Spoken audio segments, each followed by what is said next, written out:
We primarily serve poke bowls, seafood. So both seafood sustainability and also the impact of refuse in the oceans are both really, really important to us as a brand, interactions, how we communicate with customers, and how we execute the business. Our primary proteins that we sell are hand line caught using fishing poles, ahi tuna, giant 400 to 600 pound animals hauled out of the water by hand in the Pacific Ocean. And we also serve salmon.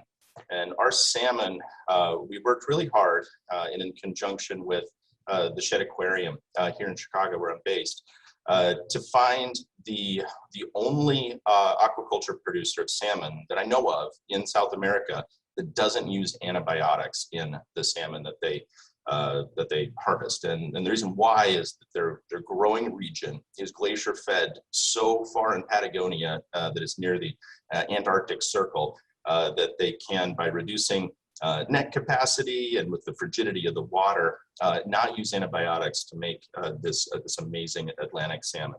So it's a process each year that we keep really close on with our supply chain team, with our suppliers, and with our broadline distributor to make sure that we have great access to. So we take very, very good care to ensure that both the aquaculture practices of our suppliers as well as the harvesting practices of our suppliers are most efficient toward sustainability as it pertains to seafood.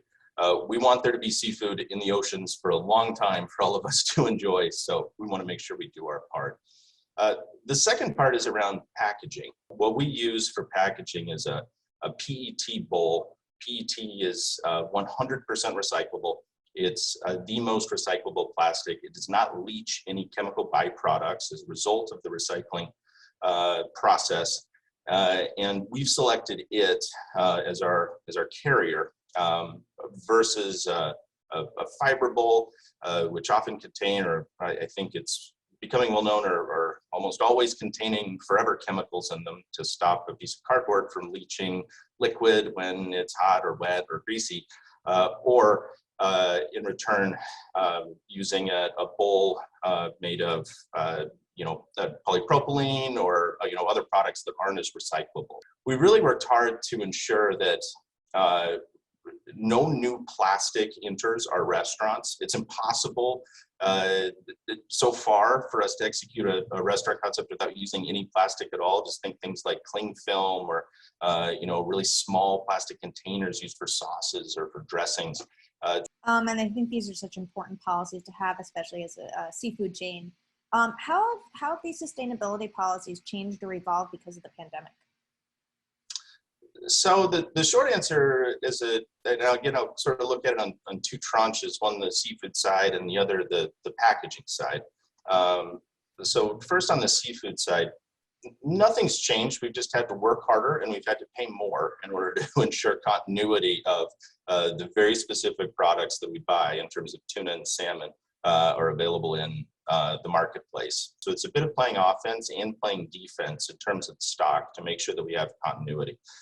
We haven't considered yet switching our products to a less expensive product that may not have the same quality or sustainability attributes of our current ones. Instead, we've been able to work really hard with our suppliers, with the relationship that we had to ensure stock.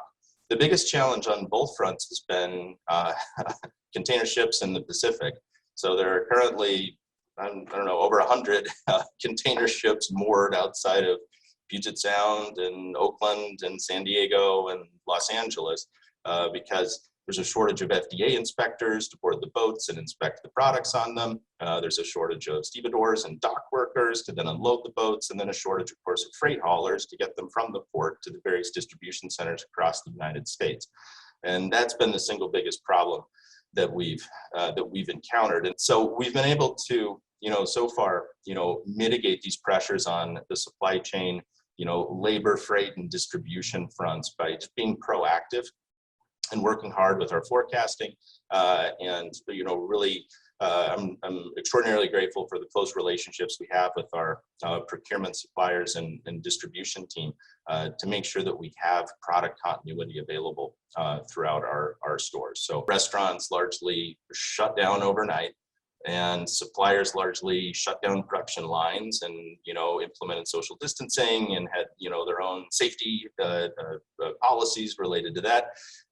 And then, of course, everyone pivoted, and overnight restaurants that never did carry out or delivery before in their existence started buying to-go packaging in order to enable this. So we saw really a 180 and then a 180 again on the packaging side on markets that were already stressed toward efforts to move away from, largely move away from polystyrene.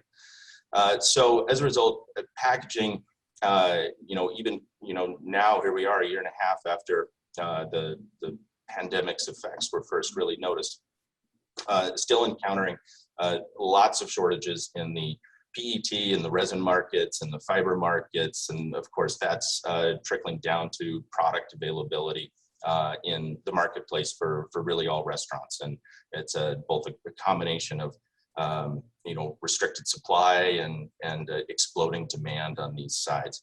And so we've evaluated different options along the way. Do we use a fiber or a paper product that's coated, it isn't recyclable, it's going to go into a landfill? Do we use a plastic that's a little less recyclable than the PET? And that's ultimately what we've done in a pinch where we've had to is switch until we can get our purchase orders filled and get product back into our stores to use an alternate product that isn't as recyclable. Yeah, for sure. So obviously, like you said, as supply is going down, the cost is going up. And so how are you how are you making these decisions of balancing your needs for sustainability versus the capability of your restaurant to purchase the supplies needed while still being within budget and maintaining quality? Sure. So I think it's really two issues, and they shift around a bit, sometimes day to day, week to week these days, as the supply chain pressures are very real. So one is the notion of, at times it's been a question of, can we get product at all? And where do we find it? So that's its own sort of challenge of, we have to have something, even if it's for, a very short period of time or we've experienced packaging disruption. We have to find something. So let's find the best, alternative that we can to our typical packaging, both for our customers' expectations, but also as it relates to sustainability and staying in the same track with that. And that's a little more of a trickier, urgent piece. On the second side, on the cost component, that's one where so far we've been able to really so far absorb some things along the way. We will, and this isn't probably a shock to anyone tracking the industry right now, take a price increase this year. We haven't raised prices since the beginning of the pandemic, but we're now at a point with increasing seafood and increasing costs of procuring the right packaging at a point where we had to. We've been able to really absorb it, but we'll do it. And I think most chains, especially the public ones, have already raised prices once, if not twice, during this period of time. So we're trying to wait as long as possible to pass this on to the consumer, but the time is probably here.